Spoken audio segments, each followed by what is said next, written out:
आज कहानी एक ऐसे पति की जो अपनी औरत से तंग हो जाता है और तंग होने के बाद उस औरत के साथ जो करता है शायद कोई पति नहीं ऐसा कर सकता है।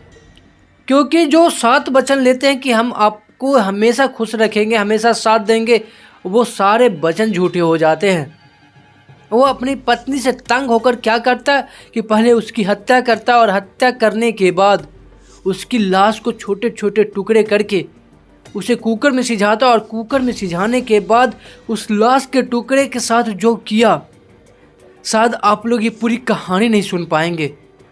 एकदम दरिंदगी की और इंसानियत को तार तार कर देने वाली इस घटना ने जो लोग ये पूरी कहानी सुने उनके पैरों तले एकदम से ज़मीन खिसक गई और उनके रोंगटे खड़े हो गए। आखिरकार वो पति ने अपनी ही पत्नी की हत्या की तो की क्यों, और उसके बाद उस लाश के टुकड़े करने के बाद वो पति क्या किया, क्या है पूरी कहानी, चलिए बताते हैं हम इस वीडियो में। तो हेलो, मेरी सब शर्मा, आप सभी का स्वागत है फिर से मेरे इस चैनल पे। अगर जो आप मेरे इस चैनल पे नए हैं तो जल्दी सब्सक्राइब कर दीजिएगा और बेल आइकन दबाना जरूर ही नहीं भूलिएगा। अगर जो आप ये वीडियो फेसबुक पेज पे देख रहे हैं सो प्लीज़ आप फेसबुक पेज को फॉलो और वीडियो को लाइक और वीडियो को शेयर जरूर करिएगा, क्योंकि आपको क्राइम न्यूज़ की सारी क्राइम अपडेट मैं रोज़ ऐसे ही बताता रहूँगा। तो थोड़ा सब्र रखिएगा और मेरे इस चैनल को ज़रूर सब्सक्राइब करिएगा। आखिरकार क्या है पूरी कहानी, चलिए बताता हूँ। सच्ची कहानी हम सुनाने जा रहे हैं वो तेलंगाना राज्य की राजधानी हैदराबाद का एक थाना पड़ता है जिसका नाम होता है मीरगेट थाना। इस मीरगेट थाना में एक कॉलोनी पड़ती है जिसका नाम होता है न्यू वेंकटेश्वर कॉलोनी, और इस कॉलोनी में एक औरत रहती है जिसकी उम्र होती है 35 साल और उसका नाम होता है पे वेंकट माधवी। वो अपने मायके जहाँ नंदियाल होती है उसकी माँ का नाम होता है शुभमा। 16 जनवरी 2025 की बात है कि वो अपनी माँ से सुबह सुबह बात कर रही होती है और बात करते करते उसकी माँ कहती है कि ठीक है, मैं अब दोपहर में कॉल करूँगी, तुम भी जो काम है घर के जितने सारे काम है वो कर लो, दोपहर में फ्री हो जाओगी तो तुम भी कॉल कर लेना। इतना कहकर उसकी माँ शुभमा देवी है जो फ़ोन रख देती है, और ये माधवी है जो फ़ोन रखने के बाद अपने घर के काम करने के लिए चली जाती है। ठीक 12-1 बजे दोपहर होती है तो माँ को जैसे ही छुट्टी होती है तो वो अपनी बेटी को कॉल करती है, और बेटी को कॉल करने पर पता चलता है कि उसकी बेटी का फ़ोन स्विच ऑफ आ रहा है। माँ सोची होगी कि अभी तक काम ख़त्म नहीं की होगी या फिर बैटरी लो हो गया जिसकी वजह से उसका फ़ोन बंद आ रहा है। उसकी माँ इंतज़ार करते करते कि अब उसकी बेटी का फ़ोन खुलेगा और वो खुद कॉल करेगी, लेकिन इंतज़ार करते करते 2-3 बज चुके थे और अभी तक इसकी माँ को फ़ोन नहीं आया था। इसकी माँ है जो वापस से कॉल करती है अपनी बेटी को तो उसका फ़ोन फिर से स्विच ऑफ ही आ रहा था, यानी उसका फ़ोन बंद ही आ रहा था। माँ अब थोड़ी परेशान होने लगी तो अपने पति यानी माधवा है जो शुभमा है जो अपने पति को बताती है कि देखो ना, मेरी बेटी का फ़ोन बंद आ रहा है। तो उसके पति है जो बोलते हैं कि अरे कोई काम में फंस गई होगी, या फिर अभी तक उसका काम ख़त्म नहीं होगा, या फिर उधर लाइन नहीं दिया होगा, या कोई बात रही होगी, या फिर वो पर्व का सीज़न चल रहा है। जैसे हम सब में मकर संक्रांति होती है तो हम लोग धूमधाम से मनाते हैं मकर संक्रांति, तो साउथ इंडिया में होती है पोंगल। पोंगल का पर्व वो लोग बहुत धूमधाम से मनाते हैं और एक साथ मिलकर मनाते हैं। तो हो सके उस पर्व में कहीं बिजी होगी, छुट्टी मिलेगा तो वो खुद कॉल कर लेगी, लेकिन माँ का दिल है जो इतना आसानी से थोड़ी मान जाएगा। वो फिर इंतज़ार करते करते शाम के 6 बज जाते हैं और 6 बजने के बाद वो फिर से अपनी बेटी को कॉल करती है। बेटी को कॉल करते हैं लेकिन अभी तक उसकी बेटी का फ़ोन स्विच ऑफ ही बता रहा था, और उसकी माँ शुभमा है जो अब पूरे टेंशन में रात ही ऐसी ही उससे गुजर जाती है। रात को अब दामाद के पास फ़ोन, उनके दामाद का नाम बता दे गुरुमूर्ति होता है। गुरुमूर्ति के यहाँ वो फ़ोन करती है और फ़ोन करने के बाद पूछती है कि क्या बेटी मेरी फ़ोन क्यों नहीं उठा रही, उसका फ़ोन बंद बता रहा है, आखिरकार बात क्या हुई है। तो गुरुमूर्ति बताता है कि हम दोनों में सुबह झगड़ा हो गई थी। वो बोल रही थी कि मुझे अपने मम्मी के यहाँ जाना है, और मैंने मना कर दिया कि आखिरकार तुम मम्मी के यहाँ चले जाओगी तो मेरा खाना कौन बना कर देगा, मैं यहाँ पे अकेला रह जाऊँगा, मेरे दोनों बच्चे भी हैं, वो फुआ के घर रहते हैं, तो मुझे यहाँ पे देखभाल कौन करेगा, मैं तुझे नहीं जाने दूंगा। ये बात से वो झगड़ा होकर वो घर से भाग गई थी। मैंने सोचा कि शाम तक वो वापस चली आएगी, लेकिन सुबह से शाम हो गया, वो अभी तक घर नहीं लौटी थी। मैंने शाम होते ही जैसे आस-पास पड़ोस वाले से पूछा, जहाँ वो जाकर बैठती थी, बातचीत करती थी, उससे पूछा कि क्या तुमने मेरी पत्नी को देखा है, मेरी माधवी को देखा है? तो वो लोग कुछ नहीं बताए। मुझे लगा कि वो ज़्यादा रुस गई होगी, शायद आपके यहाँ गई होगी, इसलिए मैं उसे फ़ोन भी नहीं कर सका, उसका फ़ोन भी बंद आ रहा था। तो आपने फ़ोन करके बताया तो अभी तक तो आपके यहाँ पहुँची भी नहीं है। तो ये सुमा बोलती है कि नहीं, मेरे यहाँ नहीं पहुँची है। तब सुमा है जो परेशान हो जाती है और अपने पति को कहती है कि चलिए ना वहीं दामाद के यहाँ जाकर पूछते हैं कि आखिरकार बात क्या हुई होगी, और वहीं पे आसपास में खोज कर लेंगे, शायद उधर ही होगी। तो ठीक 17 जनवरी 2025 को अपने हस्बैंड के साथ वापस ये न्यू वेंकटेश कॉलोनी दामाद के यहाँ पहुँच जाते हैं। पहुँचने के बाद वहाँ पूछताछ पूछती है दामाद से कि आखिरकार बात क्या हुई। तो उसका दामाद ही बताता है कि सुबह छोटी मोटी खटपट हो गई थी, मैं उसे तुम्हारे यहाँ आपके यहाँ नहीं जाने दिया, जिसकी वजह से वो रूस कर यहाँ से भाग गई थी। यही बात हुई थी। आसपास पड़ोस वाले सारे लोग मिल के पूछे तो आसपास पड़ोस वाले भी नहीं बताए कुछ। तो लोग कहे कि क्यों ना हम गुमशुदगी का रिपोर्ट जाकर पास में जो मिरगिर थाना है वहाँ पे जाकर लिखवा देते हैं। तो वो लोग क्या करते हैं कि 17 जनवरी के दिन वो थाना जाते हैं और थाना जाकर एफआईआर गुमशुदगी का एफआईआर दर्ज करवाते हैं। तो पुलिस लोग स्टार्टिंग में कोई केस को इतने तरीके से नहीं लेती है एफआईआर में कि अब ये एफआईआर लिखा गया तो तुरंत एक्शन ले लेते हैं और लेने के बाद तुरंत झटपट ये केस को ख़त्म कर देते हैं। ऐसा पुलिस लोग जल्दी करते ही नहीं है। अब पुलिस लोग भी क्यों नहीं करेगी, हो सके आस पास पड़ोस में ही वो कहीं बैठी होगी तो पुलिस लोग को झूठ परेशान होना होगा। तो स्टार्टिंग में केस को उतना ज़्यादा नहीं लेती है, लेकिन पुलिस वाले ने पूछताछ में उसके हस्बैंड से जो गुरुमूर्ति होते हैं उनसे पूछते हैं कि आखिरकार तुम क्या करते हो। तो गुरुमूर्ति ने बताया कि मैं 17 साल इंडियन आर्मी का सेवा किया था और साल 2020 में मैं इंडियन आर्मी के पोस्ट से हटकर एक DRDO में नौकरी कर रहा हूँ।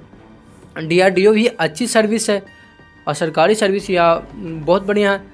तो वो वहाँ पे जॉब कर रहा होता और यही पूछताछ में पूछा था कि आखिरकार तुम्हारी और पत्नी के बीच में हुआ क्या कि वो घर से छोड़कर भाग गई। तो वहाँ पे उसके पति ने बताया, गुरुमूर्ति ने बताया कि हमने कहा कि तुम नैहर नहीं जाओगी, मुझे यहाँ पे खाना कौन बना के खिलाएगा, और वो जिद कर रही थी और मैंने मना किया तो वो घर छोड़कर भाग गई। बस यही बात हुआ था। अब पुलिस वाले इतना कहकर वो कहेंगे ठीक है मैं कुछ करता हूँ। ठीक है, अगला दिन बीत जाता है, 2-3 दिन ऐसे ही बीत जाता है उसकी बेटी को खोजते हुए। अब खोजते अब पुलिस वाले ठीक 22 जनवरी 2025 को फिर से उसके पति गुरुमूर्ति को बुलाकर पूछते कि आखिरकार बात क्या हुई थी। तो इस टाइम गुरुमूर्ति का जवाब कुछ अटपटा था, कुछ चेंज था उस जवाब से, पिछले वाले जवाब से। अब पुलिस वाले को अब पूरा शक होने लगा था, कहीं ना कहीं बात यहीं पे चेंज हुई है। शुरू में पुलिस वाले भी उतनी अच्छी तरीके से पूछताछ नहीं की। अब पुलिस वाले को भी लगा कि ये इंडियन आर्मी में से वो 17 साल रहा, अब DRDO में एक अच्छी सर्विस में ये जॉब कर रहा, तो ऐसा नहीं होगा। लेकिन अब पुलिस वाले को अब उसके उत्तर पे बर्ताव पे चेंज हो गया था। यानी पहले जो बताया था वो बात फिर से वो पूछने पर वो बात ही नहीं बता, वो पूरी कहानी ही चेंज कर दी। अब पुलिस वाले जब सख्ती से पेश आने लगे तब ये बताया कि चलो हम बताते हैं घर पे। तो सारे पुलिस वाले को ले जाकर अपने घर दिखाता और घर दिखाने के बाद कहता है कि ये बाथरूम गई थी और बाथरूम के बाद ये कहाँ गई थी मुझे पता नहीं है। पुलिस वाले जो आस पास पड़ोस वाले में जितने सारे CCTV लगे हुए थे वो उसमें देखे कि वो महिला माधवी है जो घर तो जाती है लेकिन घर से उसका बाहर जाने का कोई पता नहीं है, वो कहीं बाहर गई ही नहीं। कैमरे में वैसा कुछ दिखाई नहीं कि वो घर से बाहर गई है। और घर से बाहर जाती भी तो छुपते, लेकिन कोई छुप के क्यों जाएगी, कोई बात रहेगी तब ना छुप के जाएगी, या फिर कोई उसे छुपा के लेकर जाएगा, ऐसी तो कोई बात ही नहीं है। अब पुलिस वाले को पूरा शक उसके हस्बैंड गुरुमूर्ति पर ही जाता है। अब जो कुछ ही जानता है वही जानता होगा, जो कुछ किया होगा वही किया होगा। अब गुरुमूर्ति से पुलिस वाले हैं जो अब सख्ती से पूछताछ करने लगते हैं। तो गुरुमूर्ति बताता है कि वो घर आई और उसके बाद बाथरूम गई और वहाँ से कहाँ गई जो मुझे पता नहीं।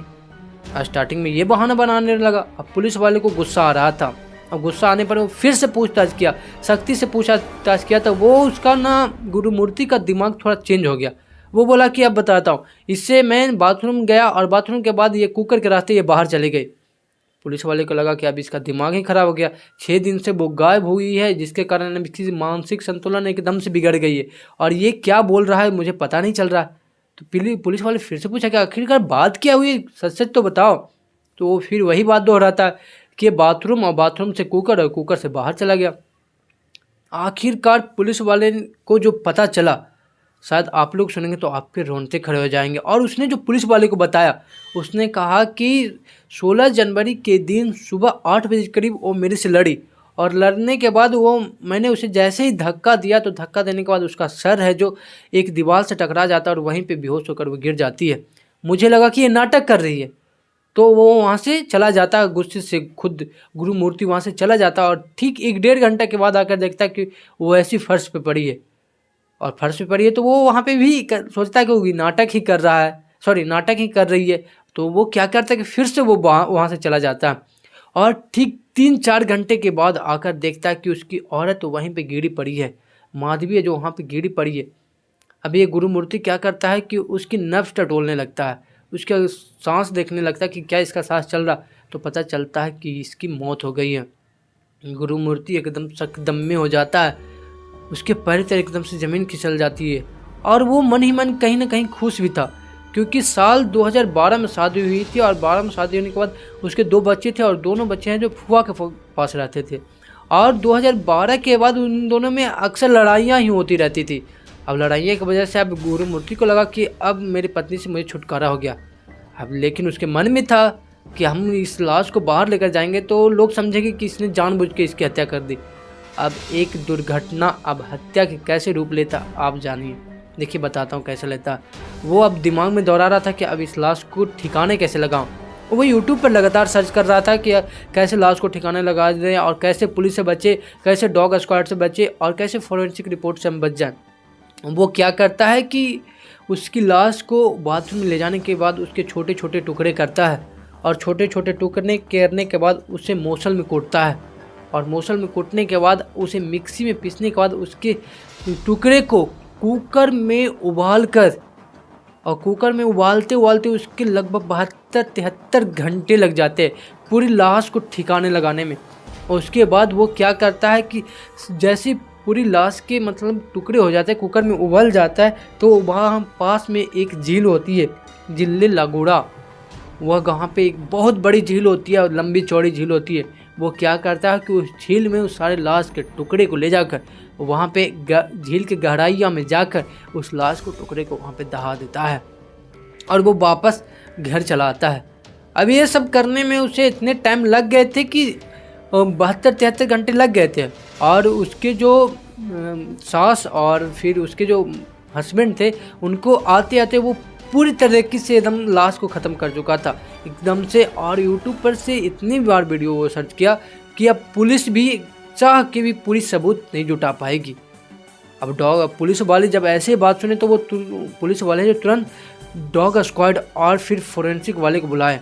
डॉग स्क्वाड वाले आए, और आने के बाद घर की अच्छी तरीके से जो बोलते हैं तलाशी लेने के बाद उस झील के पास भी गए पुलिस वाले। तो झील के पास जाने के बाद पुलिस वाले के एकदम से दिमाग ही चकरा गया, इतना गहरा झील। और वहाँ पे भी डॉग स्क्वाड फोरेंसिक रिपोर्ट वाले गए, वहाँ पे भी उन सबको कुछ नहीं मिला। जैसे घर में ही कुछ नहीं मिला, वैसे वहाँ पे भी कुछ नहीं मिला। अब पुलिस वाले कोई सबूत जुटा ही नहीं पा रहे कि क्या ये सच बोल रहा है, या फिर ये पूरी केस को घुमाने की कोशिश कर रहा है, या फिर कोई और ही बात है। पुलिस वाले अब किस आधार पे उसे कोर्ट में पेश करेंगे। अब बिना कोर्ट कैसे चलती है, कोर्ट चलती है सबूत पे, गवाह पे। लेकिन अभी कोई सबूत जुटा ही नहीं पा रहे हैं, और कोई गवाह मिल ही नहीं पा रहा कि ये खुद ने ही ऐसा हत्या किया है या फिर कोई और कहानी है। तो क्या पुलिस वाले हैं जो पूरी सबूत जुटा पाएंगे? क्या ये केस अलग ही मोड़ लेगी, या फिर रहस्य बन जाएगी? ये केस ऐसे ही दबती चली जाएगी, पता नहीं क्या होने वाला है आगे। अगर जो ये कहानी या फिर एक क्राइम की आगे अलग रिपोर्ट आने वाली, या फिर ये क्राइम एक अलग मोड़ लेगी, शायद वो आदमी पकड़ाएगा या फिर उस पर केस चलेगी या नहीं चलेगी, ये तो भविष्य के घर में छिपा हुआ है। और ये क्राइम की क्या आगे पार्ट होने वाली है, क्या इसे सज़ा मिलने वाली है? अगर जो ऐसा कुछ होगा तो मैं अगले क्राइम न्यूज़ में आपको ज़रूर बताऊंगा। तो दोस्त, मेरा ये क्राइम वीडियो बनाने या सुनाने का यह मतलब नहीं है कि किसी को परेशान करना या किसी के दिल को ठेस पहुंचाना। मेरा ऐसा कोई मतलब नहीं है। मेरा बस मतलब है कि आप लोग सतर्क रहें और सुरक्षित रहें। सोच सकते हैं कि एक व्यक्ति जो इंडियन आर्मी में 17 साल तक वो जो वहाँ पे देश की सेवा करता और उसके बाद DRDO की एक अच्छी पोस्ट पे जॉब कर रहा था, वो आदमी को पता नहीं मानसिक संतुलन में क्या आई, क्या वो सोचा कि वो अपनी ही औरत से तंग आकर उसके शरीर के, वो ऐसा नहीं करता। उसके बीच में लड़ाइयाँ चल रही थी तो एक होता, लेकिन जैसे ही उसकी औरत एक दुर्घटना की वजह से वो नीचे गिरती है और उसके दिमाग में खुरफाती आइडिया आता है और वो क्या करता है कि उसकी लाश का टुकड़े करने के बाद उसे ऐसे ऐसे खुरफाती दिमाग से वो पूरी कहानी ही चेंज करके रख दिया। क्या ये केस अलग मोड़ लेने वाली है, शायद पता चलेगा आगे ही। तो ठीक है दोस्त, फिर मिलते हैं ऐसे ही क्राइम वीडियो के साथ नेक्स्ट और अगले वीडियो में। जाते जाते मैं ये कह देना चाहता हूँ कि अगर जो आप मेरे इस चैनल पे नए हैं तो जल्दी सब्सक्राइब कर दीजिएगा और बेल आइकन दबाना जरूर ही नहीं भूलिएगा। अगर जो इस भाई से कोई गलती हुई होगी और केस में कुछ छूट गया होगा तो उसके लिए मैं सही दिल से माफ़ी चाहता हूँ। तो सो प्लीज़ आप लोग मेरे इस चैनल को ज़रूर सब्सक्राइब करिएगा। तो ठीक है दोस्त, फिर मिलते हैं ऐसे क्राइम वीडियो के साथ नेक्स्ट और अगले वीडियो में। तब तक के लिए इजाज़त दीजिए। जय हिंद।